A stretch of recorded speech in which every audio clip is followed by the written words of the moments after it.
Imagine spending your entire professional life preparing for a massive conventional war. Right. You know the doctrine inside and out. You know your equipment's exact capabilities, and you know exactly who the enemy is across this heavily fortified border. Exactly. You're conditioned for a very specific type of fight. Yeah, you're conditioned to think in terms of sweeping armored movements, massive artillery barrages, and these broad fronts.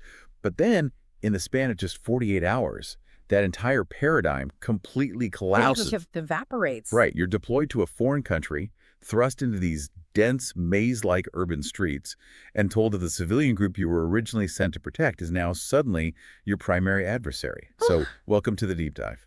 Thanks. It really is the ultimate test of an institution, isn't it? The scenario you're describing is just a total systems shock, and it's exactly the operational environment we're examining today.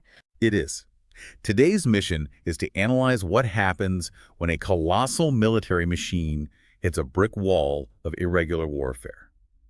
We are extracting the critical insights from a really fascinating source chapter titled Employment of Arms and Services. Right, which provides an incredible level of detail. It does. Ah. And the focus for you, the listener, as we navigate this today, is a simple, vital question to keep in the back of your mind. How do military systems designed for one specific type of warfare physically, psychologically, and tactically adapt when the battlefield changes overnight? Yeah, and to set the baseline for that, our source material places us in October of 1987. Okay. We're analyzing the deployment of the Indian Peacekeeping Force, or the IPKF, to Sri Lanka. And, prior to this moment, the military establishment had spent decades honing a very, very specific operational mindset. Which was mostly focused on the planes, right? Exactly. The paradigm was mechanized warfare on vast plains. The infantry was almost treated as a supporting element, while tanks and artillery took center stage in these large-scale exercises. Right, the doctrine was all about mass maneuver, mass firepower. But the environment they actually landed in, specifically the Jaffna Peninsula, was basically the antithesis of that doctrine. Oh, completely. They were suddenly facing this dense urban insurgency against the Liberation Tigers of Tamil Eelam, the LTTE. And the terrain is just a maze. It's built-up areas, lagoons, dense vegetation. Which means we can't just look at this as some simple historical timeline. We really have to analyze the anatomy of the adaptation itself. Break down the actual mechanics of it. Yeah. So for every branch of the military we discuss today, we're going to apply a pretty rigorous analytical lens. We need to look at the capability they originally brought with them, the harsh reality of the operational environment, the initial friction or outright failure, and then, crucially, the adaptations that followed. It's essentially like watching a heavyweight boxer who has trained their whole life for the ring, suddenly being forced into a knife fight in a phone booth. That's a great way to put it. And to understand how a massive institution attempts to survive that kind of shift, we have to start at the tip of the spear, right? The human element. The infantry. We do, because in that conventional mechanized doctrine we just mentioned, the infantry had been, well, somewhat marginalized. The expectation was always that heavy armor would punch the holes in the enemy line and the infantry would just kind of follow up to secure the ground. Mopping up, basically. Right. But the moment you enter an urban environment, that hierarchy completely flips. The dense, restrictive geometry of a city forces the infantry right back into the decisive role. I mean, only a soldier on foot can clear a room or check a stairwell or secure a rooftop. But according to the source, this newly vital infantry force was sent in with constraints that just defy logic. I mean, let's talk about the manpower issue. Yeah, it's pretty shocking. The text reveals that the infantry battalions were operating at 50% strength, and some brigades were missing up to 2/3 of their personnel. My initial assumption when I read that was, okay, there must have been catastrophic casualties. But this was at the very start of the deployment. How does a modern military deploy a unit that is missing half its people? It's a profound logistics failure, honestly. It's born from peacetime bureaucracy colliding with sudden mobilization. The order to mobilize was given around October 8th. And in a peacetime military, a huge percentage of a battalion is deliberately scattered. Doing what exactly? Well, soldiers are taking their accumulated annual leave, officers are off at various military academies for career courses, and specialists are deployed on temporary administrative duties all over the country. Wow. So they literally just couldn't physically transport them back to the base in time. The transportation infrastructure simply couldn't recall and move them fast enough before the units were ordered onto the transport aircraft and ships. That's insane. And you also have a massive psychological component here. The source notes that some of these units had literally just finished grueling tours in harsh field areas and had just returned to peace stations. Oh, man. So they thought they were done. Yeah, they were unpacking their bags, expecting to spend time with their families, and within days, they were thrown into a highly lethal, completely unfamiliar combat zone. And operating at half strength isn't just about, having fewer bullets flying toward the enemy. If I understand infantry tactics correctly, everything is based on fire and maneuver. Exactly. You need one group to lay down suppressive fire so the other group can physically move forward. If you only have half the men, you can't suppress the target, which means the maneuvering team just gets pinned down, right? That is the exact tactical reality. A battalion structure is meticulously balanced. When you just lop off 50% of the mass, the structure collapses. But it's compounded by what happens with their heavy fire support. The text details that artillery and heavy weapon support was, quote, scanty and non-existent. And this wasn't a supply issue. They had the big guns right there.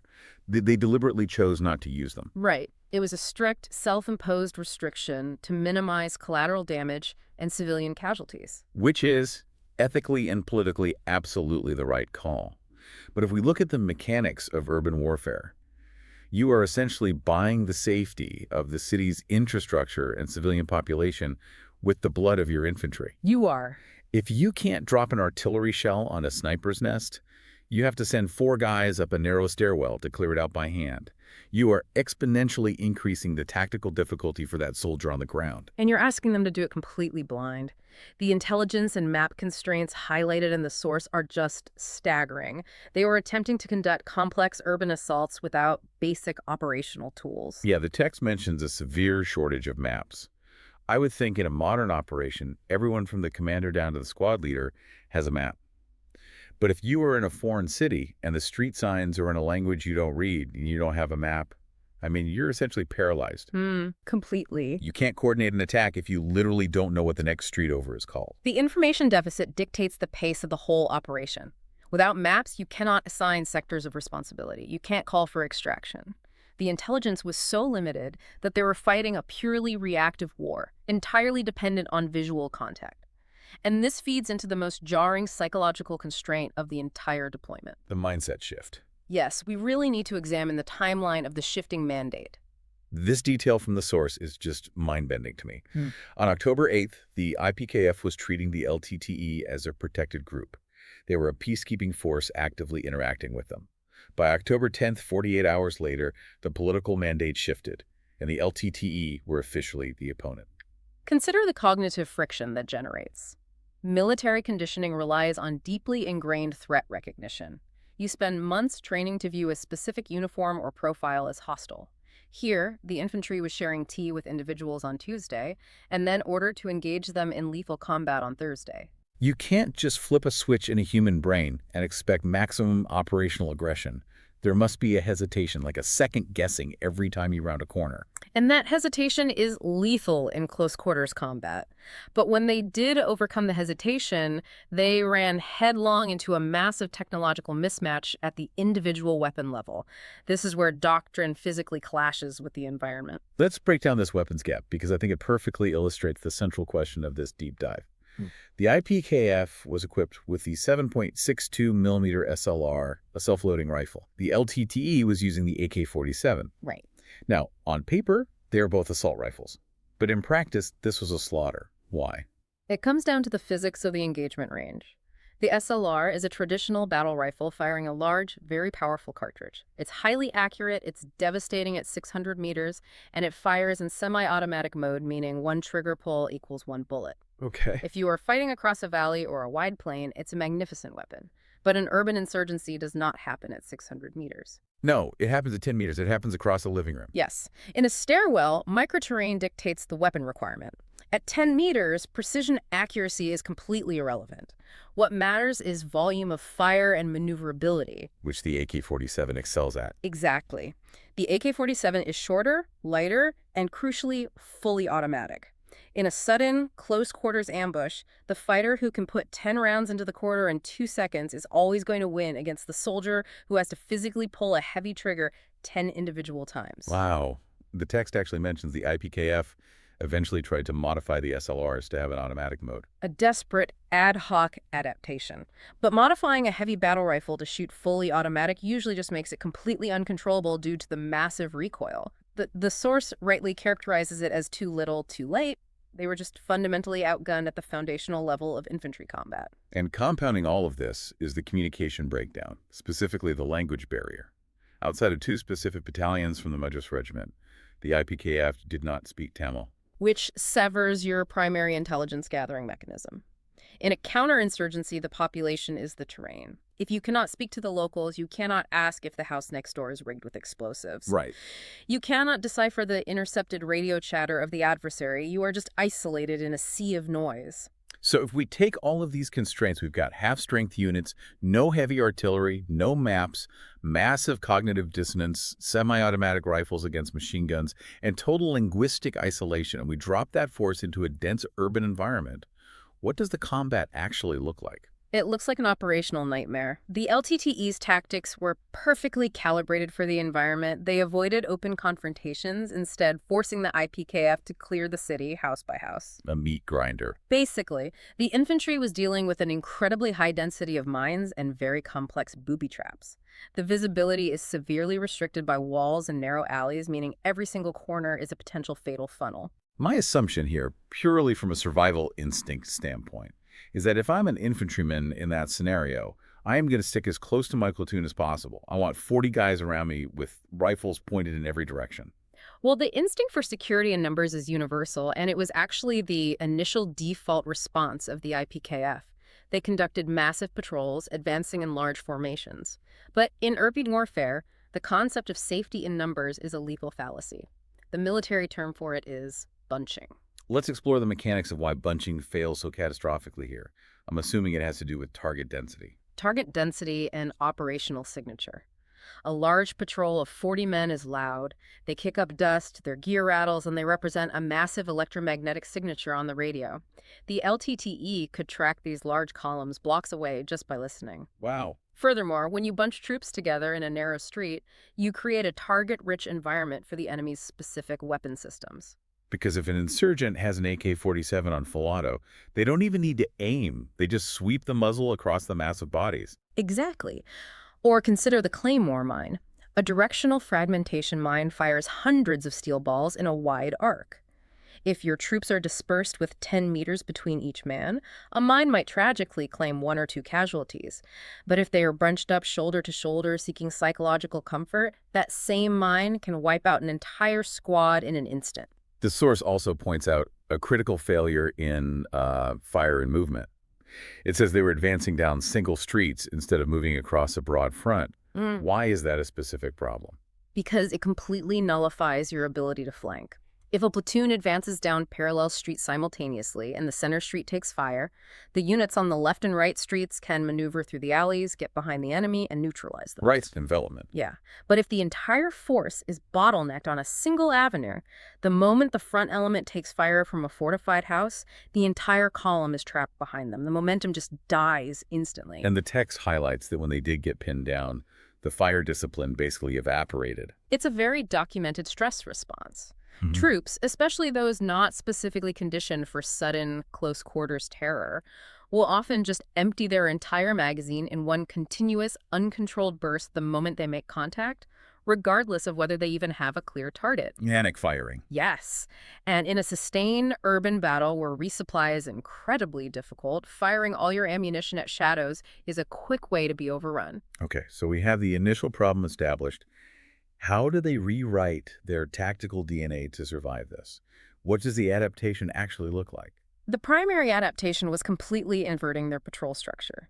They realized that large patrols were just bullet magnets. So they transitioned to highly decentralized small unit tactics. Breaking the platoons down into small, agile teams allowed them to drastically disperse their footprint. Which means they can cover more parallel streets, regaining that ability to flank we just talked about. Yes. But even more importantly, smaller patrols allowed them to move quietly, act as bait, and implement a brilliant tactical innovation detailed in the source called shedding ambushes. I really want to focus on this because I think it's a perfect example of battlefield ingenuity. The IPKF realized the LTTE wasn't just ambushing them head-on, they were shadowing them. following their patrols from behind to strike when they were vulnerable, right? Yeah, the LTTE relied heavily on tracking, so the IPKF turned the LTTE's tracking against them. The mechanics of shedding an ambush involve deceptive movement. How does it work?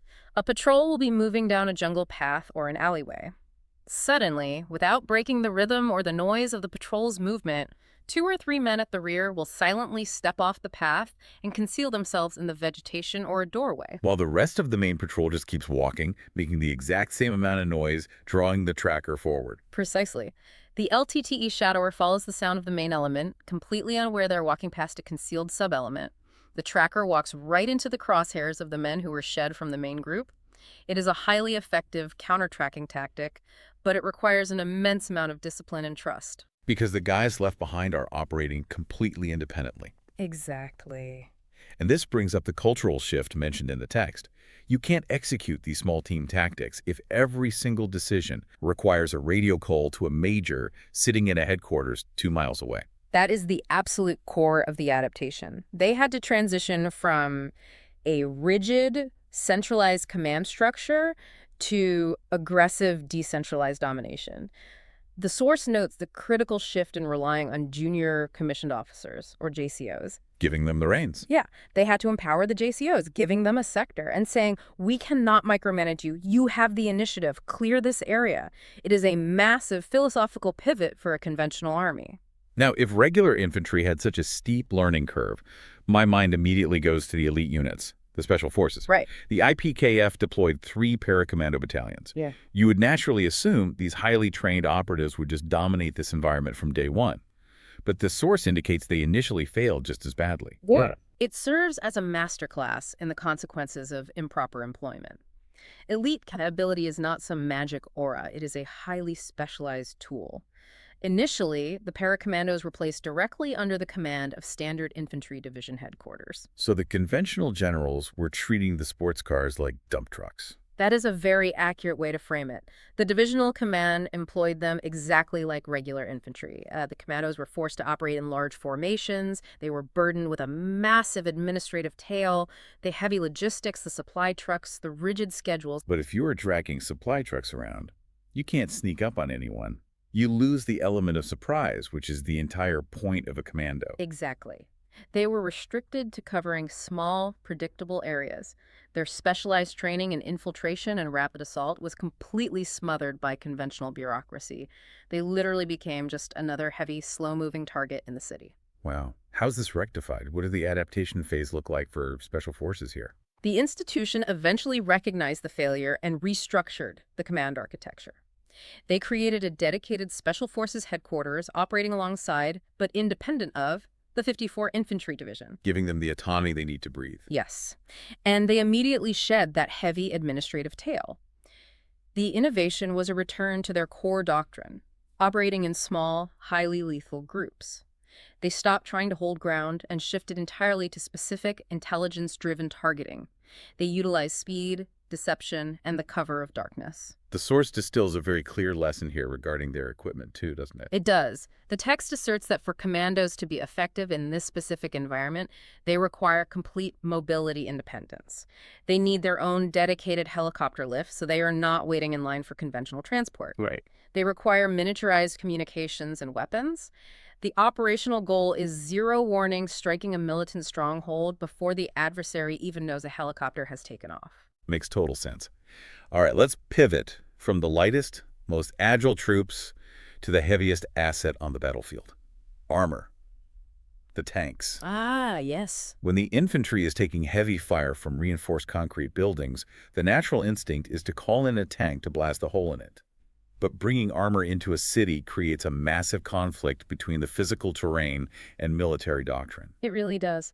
The conventional doctrine for armor is mass maneuverability. You want regiments of tanks sweeping across open plains, maintaining overlapping fields of fire, moving at high speeds to break enemy lines.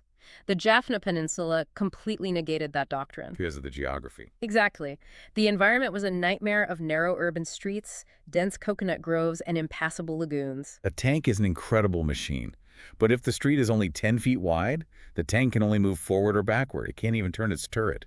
It becomes a massive steel pillbox. And a highly vulnerable one in that. The terrain restricted their movement to such a degree that deploying them in massive formations was physically impossible. They had to adapt by breaking the armor down into what the military refers to as penny packets, deploying them in small, isolated units of just 1 or 2 tanks. Which completely changes their role. They aren't spearheading an invasion anymore. No, their role shifted entirely to direct fire support for the infantry in specific urban sectors and acting as heavily armored extraction vehicles to rescue pinned-down squads. But there was a steep, bloody learning curve. The text points out that there were severe early tank losses. I would imagine the LTTE quickly realized that a tank trapped in an alley is a sitting duck for a rocket-propelled grenade from a rooftop. The threat geometry in a city is three-dimensional. In a field, attacks come from the front. In a city, they come from the rooftops above and the sewers below. But the early losses were also driven by procedural failures. There were massive communication inadequacies between the buttoned-up tank crews inside the armor and the infantry fighting outside. They simply couldn't talk to each other to coordinate targets. And again, we see the restriction on speculative fire causing casualties. A tank commander couldn't just blast a suspect building. They had to wait until they were actively taking fire. For a tank, waiting to be hit by an anti-tank weapon before shooting back is suicidal. So how did they adapt the armor tactics? The solution was a total inversion of the standard combined arms drill. Conventionally, tanks lead the assault to absorb the fire, and infantry follows behind. In the urban environment, they reversed it. The infantry led? Yes. The infantry learned to dismount, move ahead, and meticulously clear the buildings on both sides of the street before the tanks rolled forward. So the infantry physically removes the threat of the rooftop RPG, creating a safe corridor for the tank to move up and bring its heavy gun to bear on the main objective. It's like forced symbiosis. It is the essence of combined arms adaptation. And we see a parallel lesson with the mechanized infantry. These are the troops who ride into battle inside armored infantry combat vehicles, or ICVs. An ICV is lighter than a tank, designed to carry troops safely to the front line. But in Sri Lanka, the source notes that riding in these vehicles actually became a death trap. The vulnerability was the LTTE's mastery of improvised explosive devices, IEDs. The constricted roads meant the IPKF vehicles had highly predictable routes. They couldn't just drive off-road. Right. The LTTE simply buried massive explosives along these specific routes. An ICV is designed to stop bullets, not to survive hundreds of pounds of explosives detonating directly underneath it. So the troops inside are just waiting to hit a tripwire. The adaptation here seems brutally simple. It was. The adaptation was to simply stop riding in the vehicles. They shifted entirely to dismounted operations. The infantry had to walk, providing close-quarters security for the ICVs and the tanks, physically ensuring the road was clear of wires and ambushes. They then utilized the ICVs not as battle taxis, but purely as mobile, direct-fire cannons to support the infantry advance. Okay, we've covered rifles and tanks. Let's look at the artillery. I have to admit, I struggle to understand how artillery even fits into this equation. If the overarching political mandate is to avoid civilian casualties, how can you possibly justify using artillery, which is inherently an area effect weapon? It is a critical contradiction, and it's severely limited artillery employment. You are correct. Artillery is designed to obliterate grid squares, not to snipe a specific window. Against pinpoint targets in a populated urban environment, conventional artillery is largely unusable. Beyond the collateral damage issue, there is a fundamental physics problem too. Artillery requires a forward observer on the ground to see where the shells are landing and adjust the aim. If you are standing in a narrow alley surrounded by 3-story buildings, you can't see the target and you can't see the impact. You are totally blind. The line of sight is completely obstructed. But the problems were not just environmental, they were bureaucratic as well.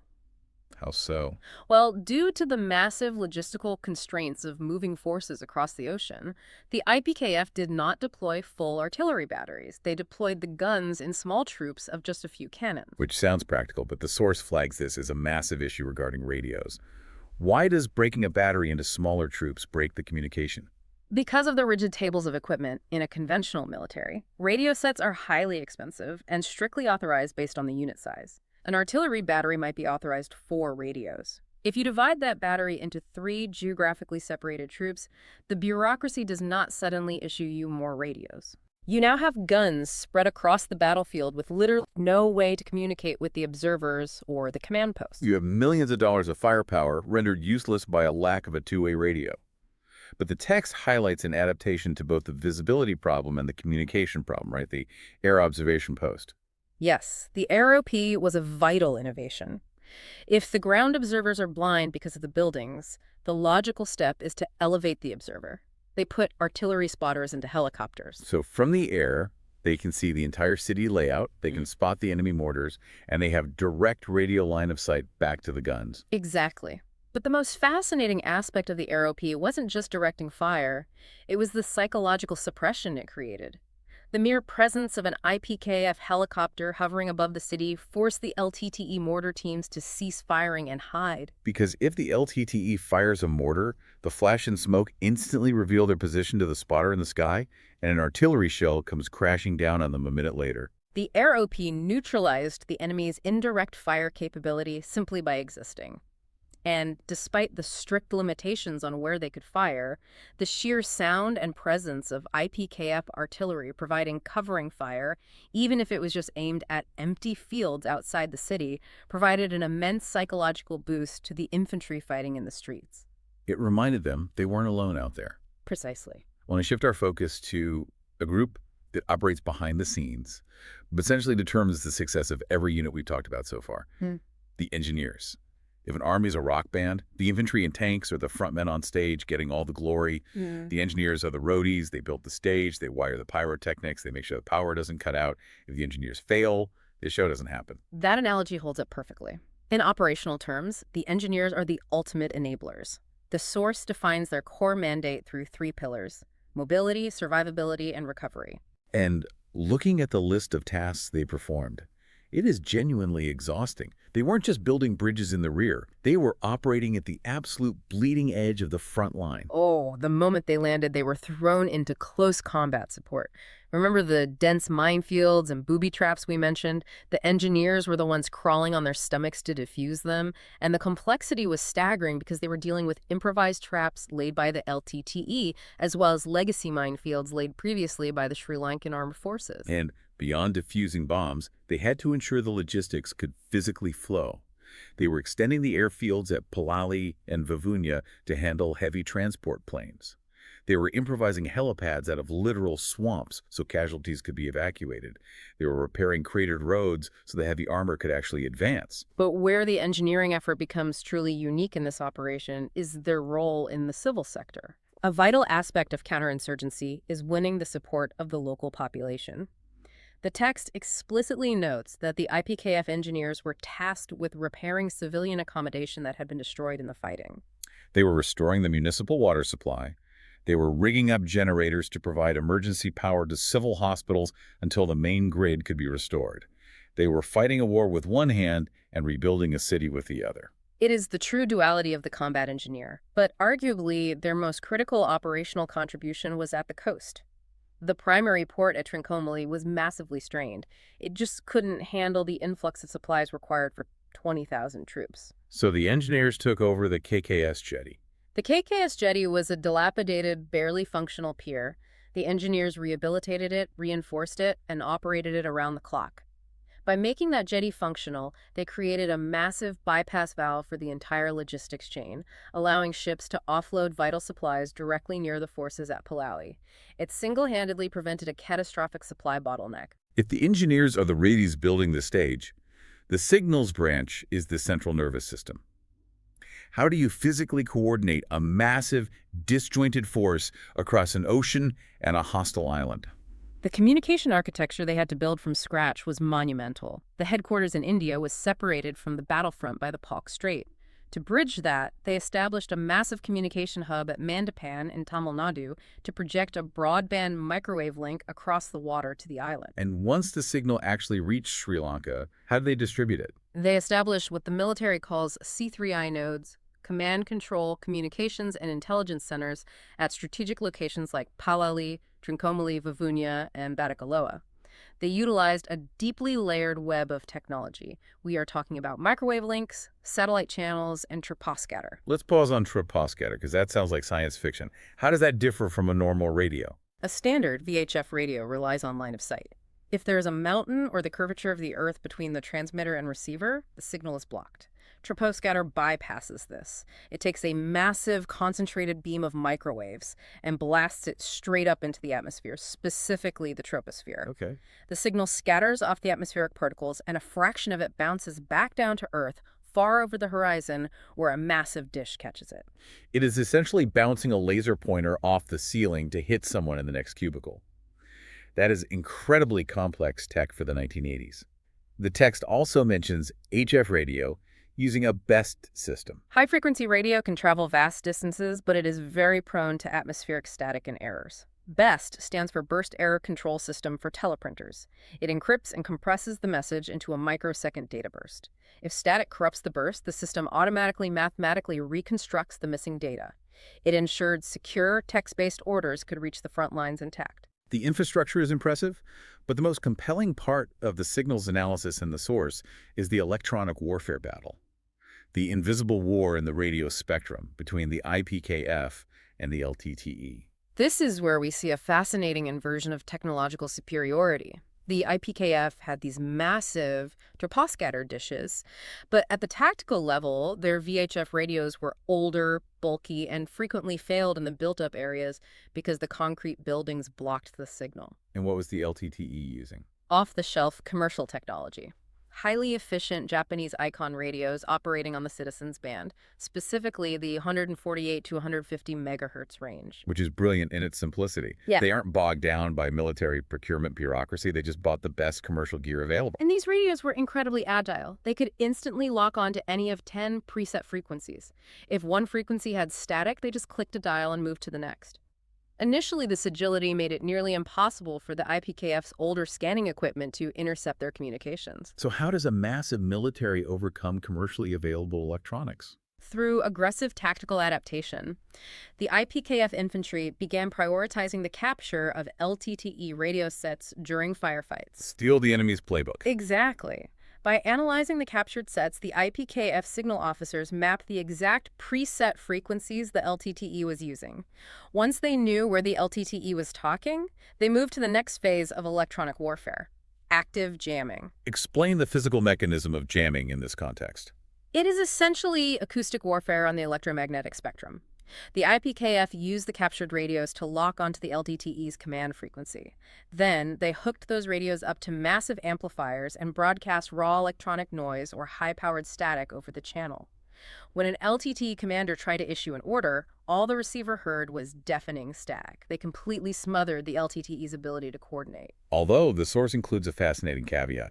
It notes that the IPKF's own radio nets were occasionally subjected to severe unexplained jamming, and they never located the source. It highlights the chaotic, unpoliced nature of the electromagnetic spectrum in a conflict zone. But beyond jamming, the true prize of electronic warfare is SIGINT signal intelligence. Listening in. But the text notes the LTTE's radio discipline was actually exceptionally good. They used codes and didn't chatter unnecessarily. If you can't understand what they are saying, how is the intelligence useful? This is a foundational concept in signal intelligence: traffic analysis. Even if the content of a transmission is perfectly encrypted, the physical properties of the transmission yield critical data. If you're monitoring a frequency and suddenly the volume of encrypted bursts spikes from 1 message an hour to 50 messages a minute, you don't need to break the code to know that a major operation is about to happen. You just follow the heat. Exactly. Furthermore, by using direction-finding equipment triangulating the origin point of the radio waves from multiple receivers, the IPKF could physically geolocate where the transmissions were coming from. They used the LTTE's own radio discipline to map the locations of their leadership nodes. But the IPKF had major shortcomings regarding their own signal security, right? We talked about the language barrier earlier, and it pops up here again in a dangerous way. The IPKF radio procedures were heavily criticized in the source. They were too verbose. Officers were talking too much on the open air, discussing plans in plain English or Hindi. Which the LTTE, possessing superior local knowledge and language skills, could easily intercept and understand. Precisely. The urgent adaptation recommended by the Signals Branch was to mandate the use of regional Indian languages dialects that the LTTE operatives would not be able to quickly translate as an improvised layer of vocal encryption, alongside a desperate plea for actual electronic secrecy devices. Okay, we need to address the elephant in the room. You can have the best infantry, the smartest adaptations, and a perfect radios, but none of it matters if the soldier's rifle is empty and his stomach is empty. Let's talk about the logistical reality of supplying a war across an ocean. Logistics is the absolute limiting factor of any military operation. It dictates your operational endurance. The IPKF deployed expecting a short, sharp mission with 10,000 troops. Within weeks, the complexity of the urban insurgency caused that number to balloon over 20,000, and it just kept growing. Every single one of those soldiers requires pounds of food, gallons of water, and hundreds of rounds of ammunition every single day. And all of it has to cross the sea from the advanced base established in Madras, India. The supply chain is a fragile artery, and the IPKF leadership faced a massive, complex decision matrix regarding how to procure the mountain of daily rations required. The source outlines 3 distinct procurement options they analyzed, and the reasoning behind their final choice is a masterclass in strategic awareness. Let's walk through them. Option 1 seems the most obvious. Local procurement. Just buy the food and supplies from the markets in Sri Lanka. The text even notes the Sri Lankan army chief suggested this because it was vastly more economical than shipping food from India. Economical on a spreadsheet, but strategically disastrous. If an influx of 20,000 foreign troops suddenly begins buying up all the rice, vegetables, and meat in a local island economy, you trigger massive, immediate inflation. The law of supply and demand. The troops eat, but the local civilians are suddenly priced out of basic survival goods. Exactly. You cause immense hardship for the very population you are theoretically there to protect. The resultant anger would instantly drive the civilians to support the insurgency. Local procurement was rejected to prevent an economic catastrophe. Which brings us to option 2. Long-term contracts with major suppliers back in India, setting up a permanent, efficient pipeline. Rejected for geopolitical reasons. A long-term contract is a public document. If the Indian government signs a 2-year contract to supply rice to Jaffna, it signals to the international community and to the Sri Lankan government that India plans to occupy the territory for years. The IPKF was publicly professing to be a temporary peacekeeping force. They could not afford the political optics of long-term logistical permanence. It is amazing how buying a sack of rice has international diplomatic implications, so they are left with option 3. Short-term contracts. Yes, month-to-month procurement. It was incredibly inefficient, volatile, and by far the most expensive option, but it preserved the local economy and maintained the political narrative of a temporary deployment. It was simply the cost of doing business in a complex environment. But even after they bought the supplies in India, getting them onto the island was a physical nightmare. You have 2 massive bottlenecks, the sea transport and the ports themselves. They couldn't stockpile supplies in advance because the mission launch was so chaotic, and once they were there, they had to rapidly build up reserves before the 2 distinct monsoons that hit Sri Lanka shut down sea traffic entirely. The ports at Trimpomaly and KKS were straining under the sheer volume. I want to highlight a specific detail from the text that I think perfectly captures the fragility of military logistics. It's the tin can problem. Ah, yes. It is a profound example of systemic friction. The troops on the ground were suffering from a lack of fresh milk and meat. The supply base in Madras had procured massive quantities of tinned milk and pinned meat to send over. But the troops weren't getting it. And why? Because of the cranes at the port. Standard commercial food tins are packed in cardboard. When a massive dockside crane lowers a cargo net over a pallet of commercial tins and lifts it into the air, the immense crushing pressure of the net simply pulverizes the cardboard and ruptures all the tins in the center of the load. Millions of calories of food destroyed on the dock because the packaging was incompatible with heavy military lifting equipment. The adaptation required the supply officers to abandon standard commercial procurement and urgently source specially reinforced containers that could withstand the compression of the cranes. It demonstrates how a massive operational machine can grind to a halt because of the structural integrity of a tin can. They faced a similar crisis with aviation fuel, right? Yeah. Helicopters were the lifeblood of the operation for moving troops and evacuating casualties, but aviation fuel storage at the forward airfields was practically non-existent. Without fuel, the helicopters are grounded and the troops die. So what is the innovation? How do you get fuel to a forward base without fuel trucks or pipelines? You use airplanes as flying fuel bladders. The IPKF began utilizing massive IL-76 heavy transport aircraft. An IL-76 would fly from India, land at the forward dirt strip at Palali, offload its cargo of ammunition, and then critically pump all of its own surplus aviation fuel out of its wings and into the helicopters waiting on the tarmac. It's an aerial refueling station on the ground. It was an act of desperate improvisation. Or, to avoid depleting the precious fuel reserves at the forward base, a transport plane would fly in, drop its cargo, and then fly hundreds of miles south to the civilian airport in Colombo just to buy fuel to make the return trip to India. They were bending the rules of aviation logistics to keep the mission alive. And while the logistics chain is pushing ammunition and food forward, the medical chain has to pull the casualties back. Let's examine the evacuation process when an infantryman is wounded in these street fights. The speed of evacuation determines the survival rate. The chain began at the point of injury in the narrow alleys. Medics had to stabilize the casualty under fire and extract them to a secure clearing. From there, it was a race to load them onto a modified helicopter, fly them to the main airfield, transfer them to a fixed-wing aircraft, and fly them across the ocean to major military hospitals in Madras, Bangalore, or Pune. It is a massive logistical effort focused on a single human life.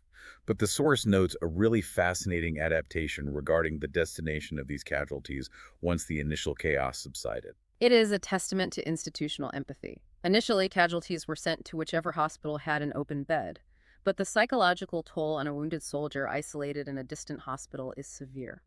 The military adapted their medical logistics to evacuate casualties specifically to the military hospital geographically closest to the soldier's original home base in India. Which means their families can actually take a train to visit them. Exactly. Allowing families to participate in the recovery process provided a massive, unquantifiable boost to morale, not just for the wounded, but for the men still fighting who knew they would be taken care of.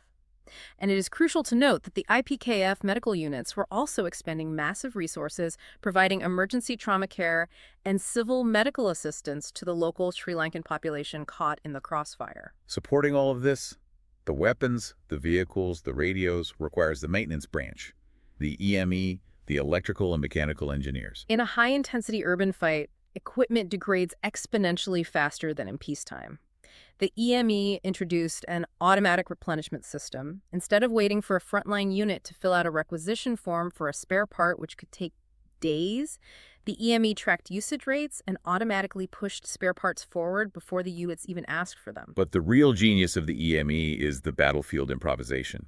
The source lists some incredible acts of engineering under fire. They were the ultimate problem solvers. When the infantry needed more aerial fire support, the EME teams collaborated with Hindustan Aeronautics Limited to physically modify light, unarmed Cheetah helicopters, welding mounts onto them to carry medium machine guns. They turned scout helicopters into gunships in a war zone. Yes. When the IPKF camps were facing the threat of LTTE's suicide vehicles attempting to ram the gates, the EME scoured the island for scrap metal and manufactured heavy steel roadblocks designed specifically to absorb the kinetic impact of a speeding truck. They were repairing local hospital equipment, fixing broken civilian cranes at the port. They were the mechanical duct tape holding the whole operation together. So far, we have focused almost entirely on the Army.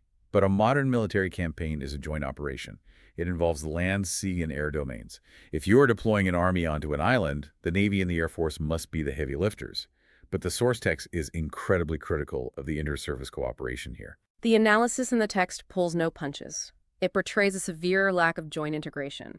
Let's examine the naval contribution. The primary task of the Navy was transporting the troops across the Palk Strait. The text explicitly states the troops were transported on primitive craft. What does that mean in reality? It means soldiers were crammed shoulder to shoulder onto the open, exposed top decks of ships for the ocean crossing. There was zero protection from the elements, and crucially, grossly inadequate toilet and sanitation facilities for thousands of men. The psychological and physical degradation before they even reach the battlefield must be immense. You step off a ship, dehydrated, exhausted, and covered in salt spray, and immediately have to fight an urban insurgency. It immediately degrades combat effectiveness. But the failure extended to combat support as well. Naval gunfire support using heavy ship cannons to bombard coastal enemy positions is a staple of amphibious operations. The source notes it was utilized exactly once in December 1987, north of Trincomalee. And it was a disaster. The naval bombardment completely missed the target area by 2 full kilometers. 2 kilometers is not a slight miscalculation. I mean, that is entirely the wrong grid square. How is it mechanically possible for modern warships to miss by 2,000 meters? It comes down to a catastrophic failure in fundamental coordination, the map mismatch. Let's break this down because it sounds too simple to be true. The Army is using topographical maps, and the Navy is using nautical charts. Explain the physical difference. A topographical map is designed for land combat. It details the contours of the hills, the layout of the roads, and the density of the vegetation. On a topo map, the ocean is just a blank blue space. A nautical chart is the exact opposite. It details the depth of the water, the location of reefs, and the navigation channels. On a nautical chart, the landmass is largely a blank yellow space without topographical detail. So when the Army commander on the radio says, fire on the tree line at grid coordinates 1, 2, 3, 4, the naval gunner looks at his chart, and grid 1, 2, 3, 4 is just a blank yellow void. Exactly. They were speaking two entirely different geographic languages. Without a unified joint coordinate system, precision fire support is impossible. The text stresses the desperate need for joint planning, matching maps, and the procurement of a floating dock to allow troops to disembark safely rather than scrambling off primitive craft. Let's look up at the Air Force. Their contribution was undeniably vital for logistics, but the source details massive limitations there as well. The initial airborne assaults in October were severely hampered by a paucity of Mi-8 heavy-lift helicopters. The Air Force simply didn't have enough assets in the theater to move the troops rapidly, completely ruining the speed and surprise of the initial heliborne operations. They did adapt by bringing in different airframes later, right? The Akbar helicopters. They brought in the armed Akbar helicopters to provide the heavy fire support the infantry desperately needed, but the operational lesson learned was harsh. The Akbar proved highly vulnerable to concentrated small arms fire from the ground. Flying low over an urban environment where every rooftop can hide a machine gun completely negates the technological advantage of the aircraft. The source also critiques the aerial intelligence gathering. The Air Force was flying high-speed MiG-25s and Jaguar jets over the peninsula to take reconnaissance photos. That sounds like a massive advantage. You have a bird's-eye view of the enemy's defenses. It is an advantage only if the intelligence cycle is faster than the enemy's movement. Let's analyze the mechanics of photo reconnaissance in 1987. The jet flies over at supersonic speeds and takes wet film photographs. The jet then has to fly back to a major airbase in India to land. The film must be physically removed from the jet, taken to a darkroom, developed with chemicals, printed, and then intelligence analysts must meticulously stitch dozens of photos together to create a cohesive mosaic of the city. And then that physical mosaic has to be flown back across the ocean to the commander in Sri Lanka. The entire process could take days. In a static, conventional trench war, a trench does not move in 3 days, so the photo is still valid. In a fluid urban insurgency, an LTTE mortar team can fire, pack up, and move to a new sector in 10 minutes. By the time the commander looks at the photo of the enemy stronghold, he's looking at history. The enemy has been gone for 48 hours. The intelligence lag rendered the photographs tactically perishable. They were useless for targeting. It highlights the critical lesson that the speed of intelligence dissemination is just as important as the collection method. We have covered an immense amount of tactical, operational, and strategic ground today. We've dissected everything from the physics of an SLR rifle to the logistics of a tin can and the friction of joint maps. If a military historian or an operational analyst is listening to this, how do we synthesize this chaos? How do we build an analytical framework to evaluate not just this conflict, but any modern deployment?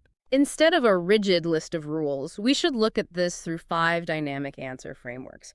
These are the critical pressure points where a military will either adapt or fail. If you are analyzing a conflict, you must ask these 5 questions. Give me the first framework. First, the infantry and the mindset shift. Did the frontline forces successfully recognize that their conventional doctrine was invalid, and did they empower decentralized leadership? The IPKF had to shed the comfort of massive patrols, and aggressive domination had to be pushed down to the junior commissioned officers. If an army cannot empower its corporals and sergeants to make life-or-death tactical decisions in an alleyway, it will lose the urban fight. Framework 2. Logistics and the civil-military friction. Can the sustainment tail cross physical barriers like an ocean without alienating the local population? The IPKF's decision to absorb the massive financial cost of short-term supply contracts from India, rather than buying local food and destroying the Sri Lankan economy, is a masterclass in strategic logistics. You cannot starve the population you are trying to pacify. Framework 3. Communications and the environment. Is the technology matching the physical terrain? The IPKF learned that million-dollar troposcatter systems are useless to a squad taking fire if their handheld VHF radios are blocked by concrete buildings. And furthermore, if your signal security is so lax that you are broadcasting plans in a language the enemy understands, your technology has become a liability. You must adapt your comms to the microterrain and utilize tools like local dialects for encryption. I see how these are building on each other. What is the fourth framework? Joint operations and the common operating picture are the different branches of the military literally reading from the same map. The failure of naval gunfire due to the topographical versus nautical chart mismatch is the ultimate warning. True joint capability is not just putting ships, planes, and tanks in the same area. It is ensuring they share a single unified language of targeting and coordination. In the final framework. Combined arms and elite employment. Are your heavy assets and specialized troops actively supporting the infantry's reality, or are they fighting separate, disconnected wars? Elite paracommandos are useless if burdened with conventional administrative tales. Tanks are death traps in a city unless the doctrine is inverted, forcing the infantry to clear the flanks first. Every asset must be relentlessly adapted to serve the realities of the microterrain. It is a profound synthesis. It moves away from memorizing dates and battles and forces us to look at the mechanical gears of adaptation. Of course, even breaks us down into an incredibly useful memory mnemonic for you, right? ACTION. Yeah, the ACOcean mnemonic is a great way to cement this. A is for adaptability over doctrine. C is for communications dictate command. T is for terrain neutralizes technology. Think of the tanks stuck in the lagoons. I is for intelligence is perishable, like the photo lag. O stands for operational logistics determine endurance. And N is numbers don't equal security, bunching up is fatal. And that brings us to the final thought for you, the listener. We have spent this entire deep dive dissecting how a massive, conventional military force scrambles, bleeds, and eventually adapts to the chaotic reality of irregular warfare. We have. But I want you to consider the inversion of this dynamic. Look at the adversary in this scenario. The LTTE was an insurgent group, yet they were operating with superior, commercially available communication networks. They possessed automatic weapons better suited to the terrain than the state military. They maintained highly disciplined radio silence and centralized tactical control. The stark contrast. Here is the question I want you to mull over as you look at modern conflicts around the globe today. As off-the-shelf commercial technology from drones to encrypted messaging apps becomes exponentially cheaper and more powerful, is the historical line between a conventional military and an insurgent force completely erasing? And if a non-state actor can simply buy tactical parity at the local electronics store, how does a massive, slow-moving military institution prepare for an enemy that doesn't need a defense budget to innovate? That's the real challenge for the future. Keep that operational reality in mind the next time you see footage of a modern conflict on the news. The rules of the heavyweight fight are always changing. Until next time.